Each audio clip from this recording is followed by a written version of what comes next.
As the Bills get set to play the Jets, where do they stand among the challengers now and going forward to the Bills in the AFC East? Plus, Brandon Beane on OBJ, it sounds like the interest is real. And speaking of Beane, he breaks down how deals are talked about, what's true, what's not, and where Dan was right. That's all coming up on this week's edition of the Buffalo Plus Podcast. All right, welcome back to the Buffalo Plus YouTube channel, the Buffalo Plus Podcast, presented by Connors and Ferris, Mike Catalana, Dan Fates. I am Jenna Cottrell. We are rocking our Buffalo Plus merch. What do you think, everyone? All right, before we get started, please be sure to like, comment, and subscribe. All right, Mike, Dan, the Bills looking ahead to the Jets this week. We'll talk a little bit about the NFL trade deadline as well, what went down for the Bills. But, Mike, what's your thoughts on this Jets team as the Bills head down to MetLife this upcoming weekend? So you remember a year ago when people were getting excited with the Jets when it was Mike White, when he got on the field and then the Bills destroyed them. It's not the same thing now because their roster is better. There's no question they've improved the roster. But last week was the week for them. 5-2 with the Patriots coming in. Fans all in.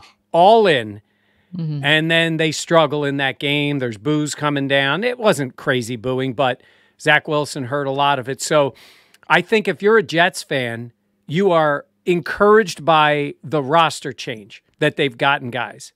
But the biggest thing is they're scared to death that they got it wrong on the quarterback at the moment. And I think that's what's holding, if you're a Jets fan, you've struggled through a lot, that's what's holding you back from thinking this team can really challenge. They are 5-3, so they've won games. I guess it'd be kind of similar to what the Giants are doing, just winning without a great offense and a great quarterback. But there's real concern that they got it wrong with Zach Wilson. Yeah, Zach Wilson so far this season, even though the Bills were, or the Jets were 5-2, 5-3, you said, Mike? They are now, yeah. They were winning with Zach Wilson, not because of Zach Wilson. That's something that you like to say, and I think that Zach Wilson's like the perfect point of that. Warren Sharp said that Zach Wilson is holding on to the football longer than anybody in the league.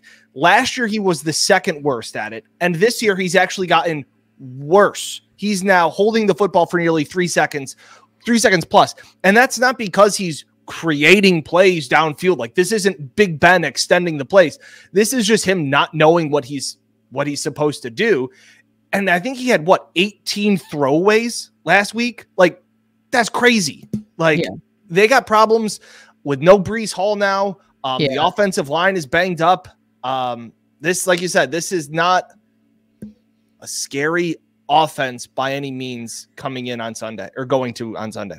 I think with Breece Hall going down, it just changes the complexion of this team so much because it now is on Zach Wilson to be able to create the offense. And we've seen how much he struggled last week in that role. And I think, Dan, when you talk about him just holding onto the football, there's so many plays that I see where he drops back so far to avoid the pressure. And you're like, you got to do something with it. But it's like he doesn't want to run forward. It's like sometimes, and we saw, early on with Josh Allen, sometimes would take those terrible sacks. But you saw that development. Obviously, Zach Wilson is only in his second year. But you see some of that hesitancy. And with the offense now relying on his shoulders, I mean, there are big question marks. I think that the Jets have played well. I think they've been frisky. What's their tagline? Like, all gas, no break. I think you'll see that all around MetLife Stadium, which I think is like the worst. Trust the process is at least succinct. But I thought you were just talking about MetLife in general is the worst. By the way, terrible new stadium. Worst of the new stadiums. Boring, no personality. Boring. And this is New York's, it's Jersey. We get it. New York metro area. It's a boring stadium. I feel badly for, MetLife, they replaced the stadium and just did a newer version of the same thing. Yeah. Boring stadium. Oh, they turned it to green instead of blue. There you go. Big move. But talking about this team, it's a division game though, Mike. Yeah. And the Bills did not beat the Dolphins earlier on this season, so that adds. Oh, they got to win division games, right? That's the one blemish. The one loss is the one you didn't want. You lost in the division. Mm-hmm. So, yes, while Miami is the number one rival right now, you got to win these games. You can't afford division losses. I mean, their goal now is to be 5-1 in the division and just take that out of the mix. So I don't know if Robert Saleh can coach. He seems to have some things going his way. I'll tell you what's helped his defense is getting better players. Sauce Gardner can play. It's funny how that works. Yeah, he can play. They're more aggressive on defense. They feel like they can get some pressure. They feel like they can hang in there defensively. Now, I don't know if they can do that against Josh Allen, and I don't know if they can do that when their offense is struggling like it is. But, you know, they had a pick six for a touchdown last week that got called back on a really iffy quarterback roughing against Mac Jones that might have turned that whole thing around. And with that, if that play stood, this still, with all their problems, could have been a 6-2 Jets team that they're playing. You guys have been down there. That crowd's going to be fired up. They still have hope. I mean, they try with the Jets. They really try, and they've had nothing recently. But I do think you're right. That's a good word, frisky. I think they feel that way. I think they feel like the roster is better, but we all know this. Until you get the quarterback right, there's not much you're going to really be able to do. Well, and not only that, there are other times, too, where C.J. Mosley is the most important player on that defense, at least in years past. Maybe now it's Sauce Gardner. I understand that, but there was a time that before, I think it was opening week last year, that the Bills played the Jets, and Mosley was everywhere to start the game and then got injured, and then the Bills just poured it on after. Like, and Josh was he was the first player that Josh mentioned about this Jets defense. They can cause problems defensively, much like I was more worried about the Packers defense than their offense. Very similar story heading into this week, in my opinion. Mike, I mean, what makes this defense so special? Like, what makes them? You talk about the players and CJ Mosley and Sauce Gardner, but just the way that Sauce Gardner is playing, like, what stands out to you? Because obviously the Bills talked about how during the draft process they didn't even really look at him because they just assumed he was going to be off the board. Yeah. Oh, he was going to be, and he was a high pick. And you know, you got to embrace that if you're going to be that guy. And he's got an edge to him. You know, he's wearing the cheese head walking out of Green Bay when they got a win. And, you know, sometimes with corners, they're going to get beat. I'll say one thing. They defend passes. Like last year, it was comical how wide open Bills receivers were. And, you know, Sauce and the other corners, I think they have actually, the stat, defended more passes so far this year than they did all of last season. And last season, guys were just running free. It really was bad for them. So I think that's the difference. I think it's a confidence level. I think it's in all three phases, defense.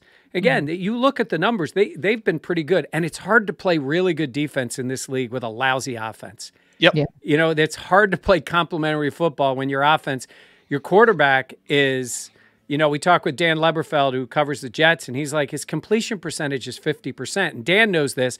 I think... Who was it that had the line about completion percentage? I was trying to remember that it's a stat about decision-making. It's not a stat about accuracy. And it really is. You know, when your quarterback is a one-read guy and you take that, and the Bills know that. So what his first read is, Garrett Wilson's a good young wide receiver, you know, but they don't have a lot there at the moment because of the quarterback. I think he's not able to do that. So I think it makes it tough on the defense, but they believe they're going to go out there. Honestly, I think they walk into the field. They think they're going to keep the Bills contained this week. Yeah. Whether they will or they won't, I think they have a chance to do it because they have talent and they have confidence. It almost reminds me of like 2018 Bills, and obviously Josh Allen had a lot more raw talent and ability than Zach Wilson. But like, I remember Micah Hyde being like, we don't want to give up any, like, we don't expect to give up any points, which obviously is like, okay, well, you know, that's hard to do. But how the defense is like, we have to play essentially not a perfect game, but we have to be on it. We're going to be the unit that like leads this team, and the offense will follow. So that's why it kind of gives me that similar vibe of like a team that's building, a team that's trying to put the pieces together, although things obviously seem very different at the quarterback spot. All right. Yeah, Dan, it's interesting. One last thing. It's interesting to me is that like we're talking about how good Sauce Gardner has been, and I was just looking up real quick. This is going to be a different test than they have faced offensively. They lost to Baltimore week 1. While Lamar is special, somebody asked me it was Jenna, we were talking yesterday at Bills practice. Somebody goes, who are you more afraid of, the Dolphins or the Ravens? And I said Dolphins. I said offensively, they scare me more. While I think Lamar is head and shoulders better than Tua still, the fact that you have Waddle and you have Hill and all those guys like that worries me. They played the Bengals. The Jets did. They lost. Burrow threw for 275. Obviously, you have Chase and Boyd there. They beat the Dolphins, but that was the Skylar Thompson game. So like, take that for what you will. But like, they really haven't gone up against a true top.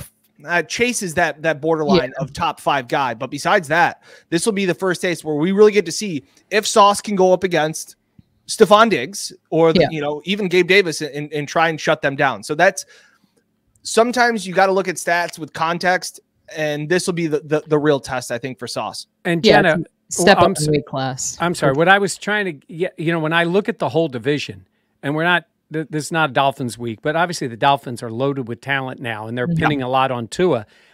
Patriots and the Jets, to me, are similar. I think Mac Jones, I guess he's better. I'm just not a Mac Jones guy. I guess he's better than Wilson at the moment, right? Because he's guided them to the play, like whatever you want to say. Yeah. Both teams can play defense. Their offenses are well below par for NFL offenses. They just are.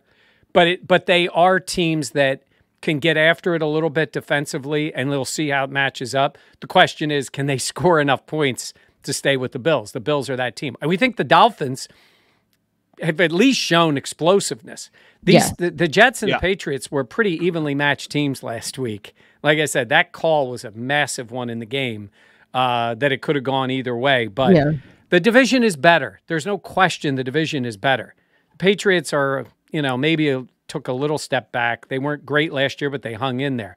The Dolphins are good, and the Jets are better. They had to be better. So, again, for them, this is their, I'll say Super Bowl, but it's close, right? They're playing the Bills. They're playing Josh Allen. It's like, it's the best team they're going to play. I feel like the Jets and the Patriots are like that Spider-Man meme where there's 2 Spider-Mans like pointing at each other. You're like, searching for the quarterback. Yeah, they both have good solid defenses, and then they're trying to figure out what they can do on offense. You have no margin for error when you have that kind of offense. Yep. Like, you have to play that game. Like, look at the 2 last week, and the Patriots did not get a good game out of Mac Jones. They won, but it was picked off. They picked off 3. I mean, I'm telling you, he just threw the ball away a few times. Wilson did. Yep. And he's seeing ghosts, I think you would say, which another Jets quarterback used to say that. So, hey, and you know what? We'll talk plenty of Jets another time, but teams aren't going to mess around anymore. If it's not happening, they're going to find a way to get another guy in there. That's the way the league is now. It's not like you're going to stick with the guy for 5 years. So he better step it up, or they're going to have we could see Mike White or Joe Flacco. Oh my gosh. Yeah. Find a way, Mike. That's it. Using Mike the Bills trade line. All right, so talking about the Bills, obviously the addition of Nyheim Hines, a guy that we were able to see in Buffalo in Orchard Park yesterday at practice. He talked afterwards, Dan. What was just your initial takeaway from what he had to say? As he's a versatile type of player. He's able to return. He's obviously a running back, but a great pass catcher as well. I loved this, before I let you answer, of Josh Allen talking about seeing Hines at practice, and Josh went to Stephon Diggs like, holy crap, he's fast. Yeah. And I love that. I loved that this is a guy that was hungry for a fresh start, getting away from a Colts team that the last 2 years, he's had Carson Wentz, the ghost of Matt Ryan, and Sam Ellinger as quarterback around him. Like, he was asked about what it's going to be like to play with Josh Allen, and he was just like, wow, I get to play with all these stars. And he said all the right things about just wanted to come in and help. But I asked him yesterday, where is that fine line between wanting to come in and prove your worth? I always think it's so funny when a player gets traded for, it's always one team saying we don't really care about you, and it's another team saying like, hey, we want you. Like we value you. We want you to be a part of our team. So where's that fine line between like, well, I'm just going to keep doing what I do, and also like I want to prove the Bills right. Like that was what Josh Allen said. Like when they asked him about like the organization, he goes, I wanted to prove the Bills right when they drafted me. And it seemed like Hines kind of had that same thing. I said, what was that fine line? And here's his answer. I think it's just really with that, it's just humbleness. I feel like my whole life, even when I got the second contract years ago, it's always been about proving to other people. And I think throughout the years I've learned that it's not about proving to anybody. The Bills wanted me here, and that's all that matters. And doesn't matter what they gave up for me. I'm happy to be here. It's an opportunity. It's a new team, and it's a new situation. So I'm not really going to press hard. I'm going to be me. I feel like these last 5 years I've been me, and that's been good enough. And hopefully it will be here too. Yeah. Got a chip on his shoulder, trying to prove himself. I don't think he was a wrestler, but he kind of fits the process. I'm just going to say that. He just strikes me as very mature. I don't like that. To me, doesn't scream I have a chip on my shoulder. If anything, that to me just says like I'm going to do me, and I know that that's really good. Like that I think when you're saying chip on the shoulder, meaning like, I mean, he has had to prove it. He's a smaller guy. Yeah. You know, he's Naeem Hines. Right. Like this isn't Ezekiel Elliott. No, this is a journey that now he's kind of on a second team, but like a middle of the road running back. I will say, I feel like though, when like you go to a Super Bowl contender, like I don't know if I would say that puts like a chip on my shoulder. I think it just says like, if I were him, I'd be like, thank goodness. Like I actually get a shot to win. Like it's not that Colts didn't want me. It's just they can't utilize me as best as what I need. And thankfully I have another opportunity. Yeah. Colts people were saying maybe now someone will use this guy the right way. I mean, he has a skill set for the NFL. He absolutely does. He's a return guy. You know, he's taller than Darren Sproles, but he reminds me of a Sproles-type player. Sproles was an incredible player, and he was literally 5'6", 5'7", seriously. And, you know, but he was a returner. He had speed. He can run pass routes. That's what this guy brings. And I think he's going to be the punt returner. Yeah. While I think Khalil Shakir's done a good job, they're going to want to trust a veteran, and he's done it before.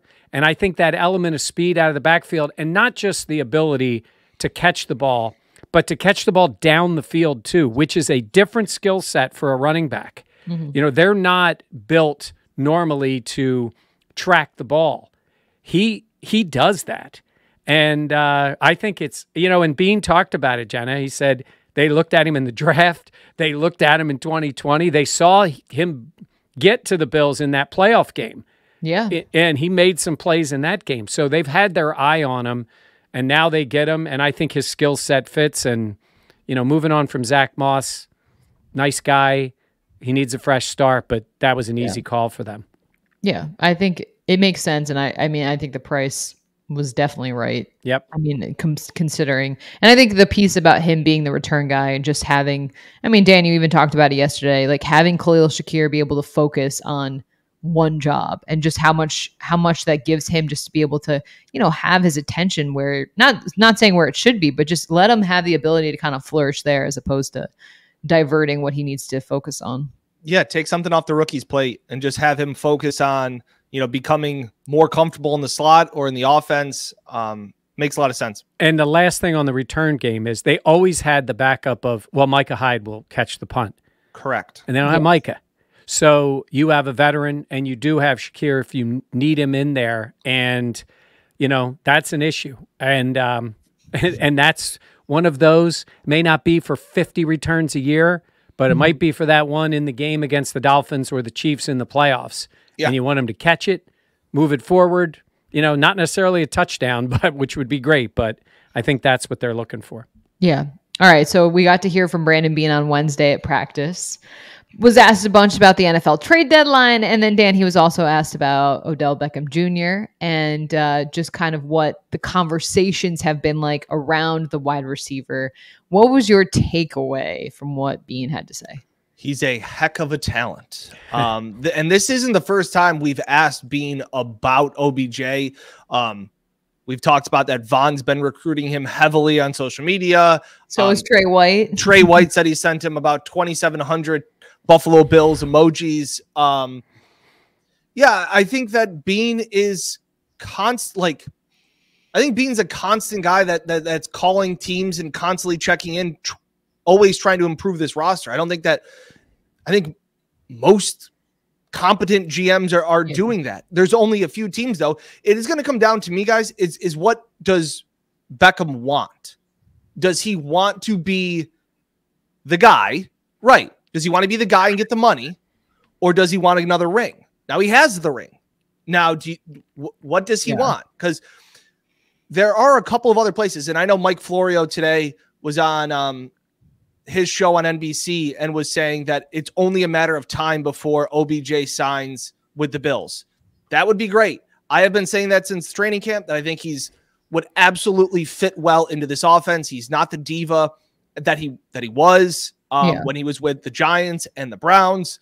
But if I'm OBJ, I also can understand the fact that if he wants to go get a 2 or 3 year deal with the Green Bay Packers, makes a lot of sense to me as well, and being the number one guy.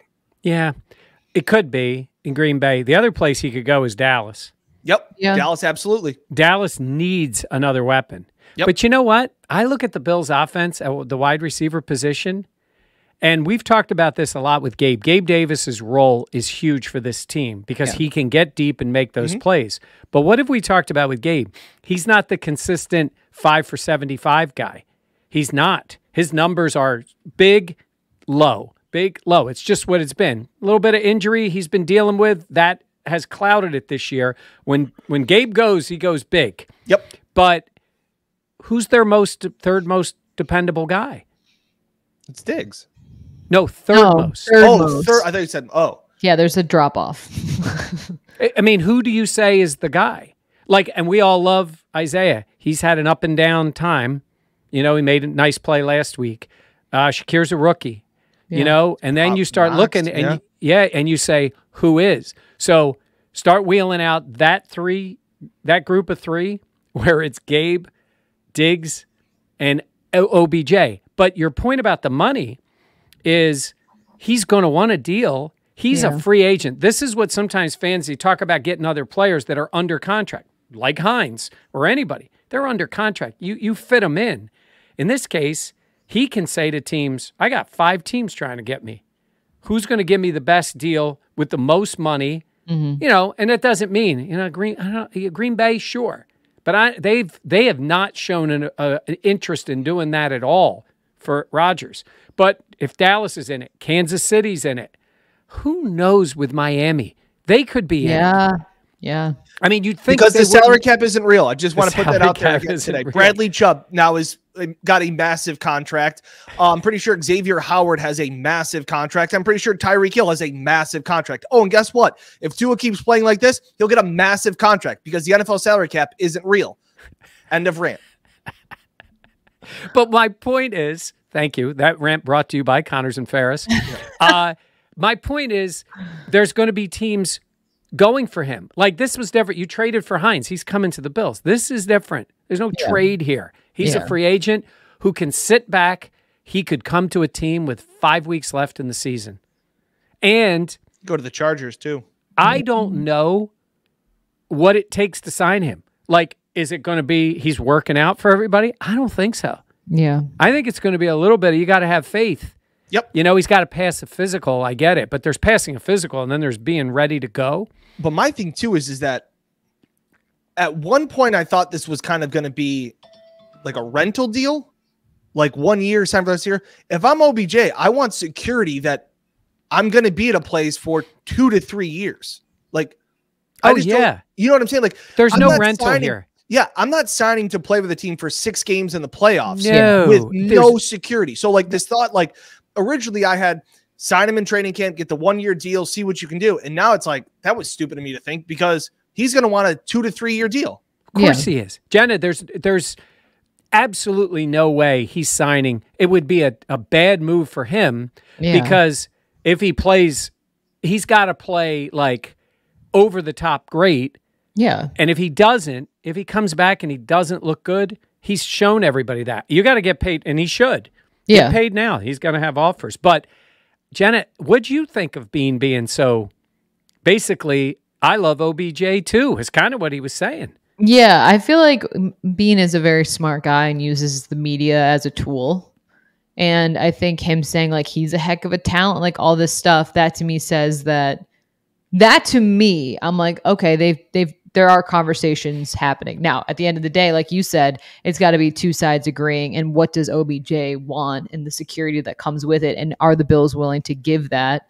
But if I were OBJ, I would want to go to a team like the Bills because I think you're coming off the injury. Obviously, that can be a little bit tricky to have other guys to kind of, I don't want to say rely on, but also help you. Like it's not all on you. And I think that gives him more of leeway to kind of get back up to speed. Obviously, he does have the ring too, but if I were him, I would want to go get I don't want to say a real ring, but like I would want to be there. Ooh. I don't want to say that, but like, you know, I would want to be with the team and I would want to go to another Super Bowl. That's what it's all about. Like you're 100% right. And if you're him, you know what? You come to Buffalo and make 5 big plays. 5 big plays down the stretch. Yeah. It's what Von Miller did. It wasn't the total numbers. He made big plays for them down the stretch and in the playoffs. You come in and do that. Diggs is going to catch his. Gabe's going to catch a few long ones. OBJ makes those plays. He looks phenomenal. You're not asking him to come in and go for 10 for 140. That's not what they're thinking because Diggs can do that. Yeah. It's just the way these other guys talk about him. He's a popular guy. He is. And the guys who know him love him. So, and having 17 as your quarterback is the biggest drawing card. Yeah. Like if I look at Miami, I think, wow, they're really good. But I have questions at quarterback. I do. And when you look at around the conference and all of these things, like the Bills playing pretty well. He is playing well. Yeah, but like I don't. It's also Miami. You got Miami if he wants to be in Miami. I don't. Yeah, that's true. I mean, come on, we're talking about the end of the year. You're playing like you want to be in the big games. He does. I think he does. So, and he's not going back to the Rams because they stink. So yeah. Oh, wow. Yeah. No, I think there's decisions to be made, but I think after hearing Beane talk, I think the Bills are more invested than I once thought. I'll put it that way. I'm with you. You. Dan, you don't seem to agree. No, I've heard and read reports that they've been in it this offseason. I think I think at this stage and even during the offseason, I think you're just constantly checking in. How's he feeling? How's the rehab going? Where are we at? You know, you're talking to those people. And like I said, and you have, not only do you have the Von Miller connection where they're best friends, but Trey White talked about it. Obviously that he's known him since 2013. Him and Jarvis Landry were the ones at LSU that Trey went in as a wide receiver and they said, well, you're not getting on the field with these two guys. And so he's like, all right, I'll go play on the other side of the ball. Like they have they keep in touch. So all that plays into it. Yeah. The last thing I would say is for the Bills, you would be excited that he comes, but would you be more excited that he comes to Buffalo or more worried if he went to the Chiefs? More worried. More worried. I'm with you on that. Yeah. Yes. I think you would be saying, please go to Dallas. If you're not coming to us, go to Dallas. Absolutely. That was somebody made the comment about Bradley Chubb and they go, at least the Chiefs didn't get him. And I said, touche. I do understand that. Yep. But, you still got the Dolphins to deal with. Yeah. Yeah. No, I agree. All right. Well, speaking of maneuvering and the trade deadline and doing due diligence and checking in on players, we heard some insight about just Brandon Beane and what he does, around trade deadlines and what his job is like in the NFL. And I don't know, was there anything that stood out to you? There was one bite. I think we have it cut that puts into perspective how things work in the Bills organization and how they like to handle things. And he provides some perspective on how we handle things with our job, which I think is also important when news comes out, Mike. Yeah, it's news. And this world we live in, there's a lot out there, including something that Dan reported that, well, let's hear from Brandon Beane talking about that whole world that they live in, we all live in, who cover the NFL, and how they approach it. There are times when things get put out there that the Buffalo Bills are after this player. Sometimes I'm not even aware, And I say that in the sense that a scout may have, we may have a scout and he's in charge of the Denver Broncos, and he may call his contact at that team and say, hey, is this guy even available? Should I even mention him? Should I not? Sometimes you never even hear back whether the guy's available or not, and then you read 2 days later that we went after him. I know you guys have a job to do, but sometimes when you hear we're involved. Now, again, on Christian McCaffrey, I did speak to the Panthers GM. Never made him an offer, but did stay in touch through the process, and ultimately it was going to be more than we were going to be able to do. Okay. So I'll set this up. Dan had a report, said that the Bills had reached out to the Panthers about Christian McCaffrey. The Bills told us they were not happy because they wanted a chance to respond. When they did respond, they said that it was not accurate, that wasn't true. It was true.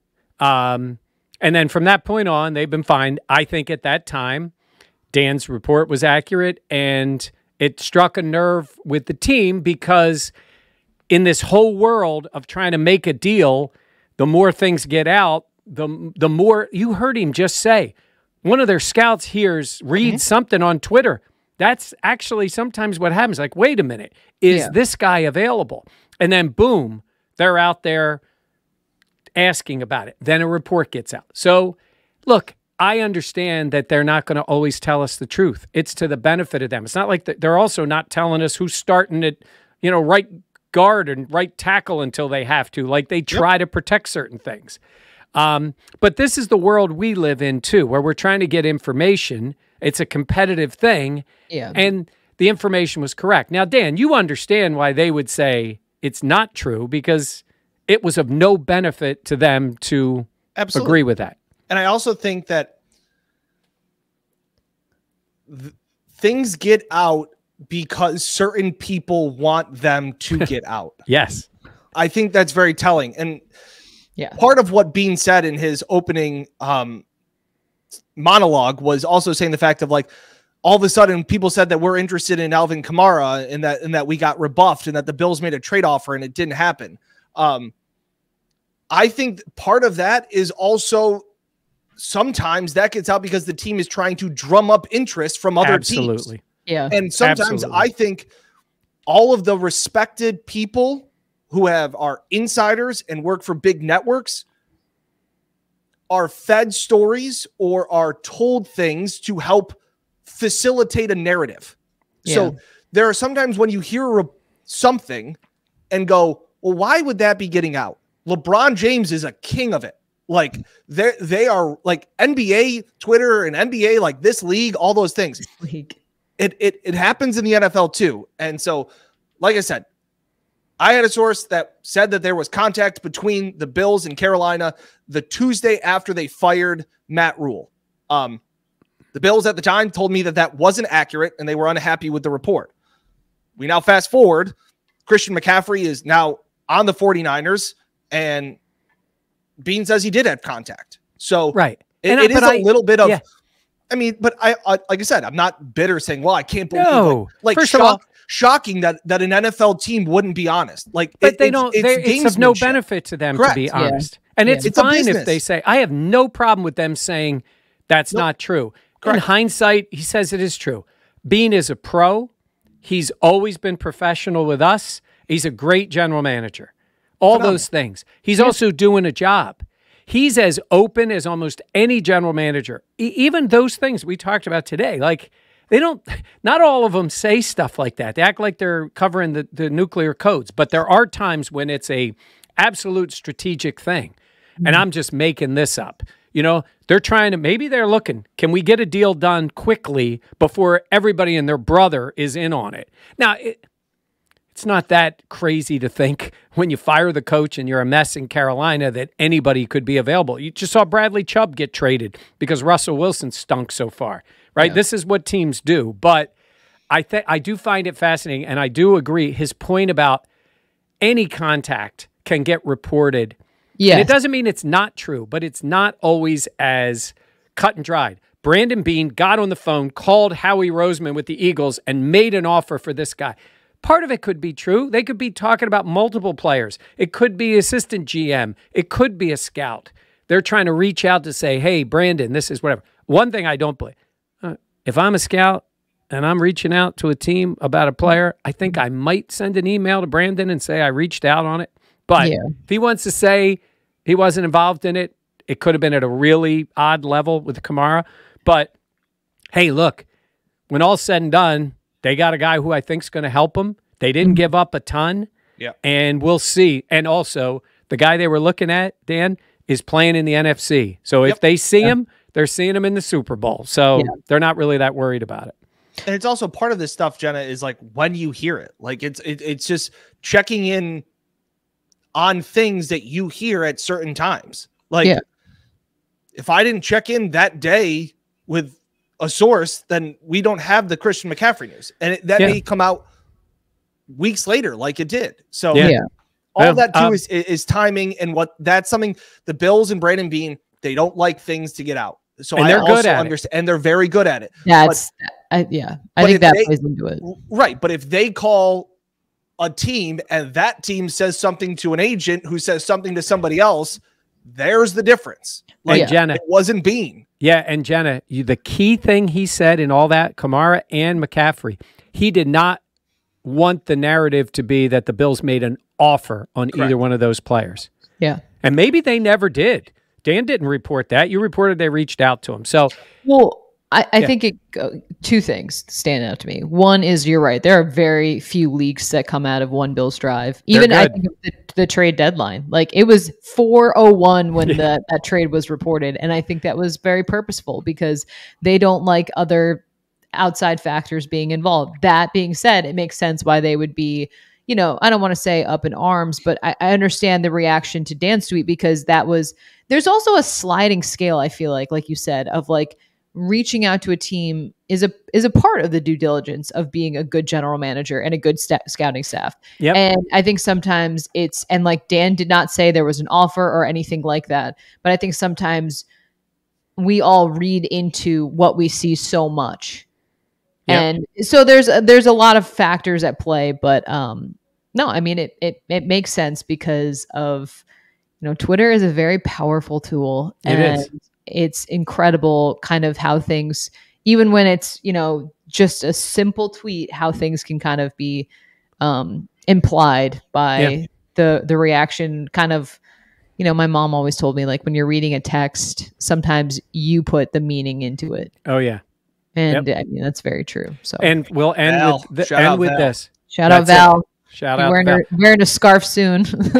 And we will end with this. Unlike the running game, in this case, Dan was right.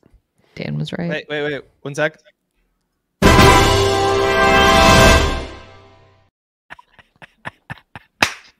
You had that locked and ready to go. Okay. By the way, I want to tell everybody, people have been reaching out about the hats. We are going to have something where we're going to be giving away some hats to some of our loyal people. We're still figuring out some of the mechanics of it, but these are in demand. Demand. I got people reaching out to me.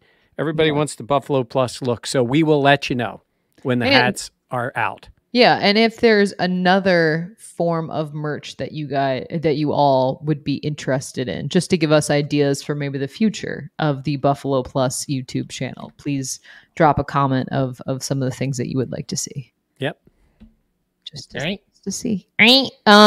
Comment. What should people comment, you think, other than merch questions?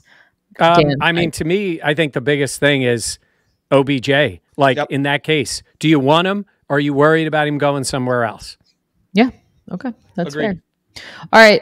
Thank you all for joining us so much. For Mike and Dan, I'm Jenna. Please be sure to, like we said, have the comment about OBJ, your thoughts and opinions, as well as subscribe. We always appreciate it. We're closing in on 20,000, which is really, really exciting. So, to all your friends, we always appreciate it. Thank you so much for listening or watching the Buffalo Plus podcast. We will catch you next time here on the Buffalo Plus channel.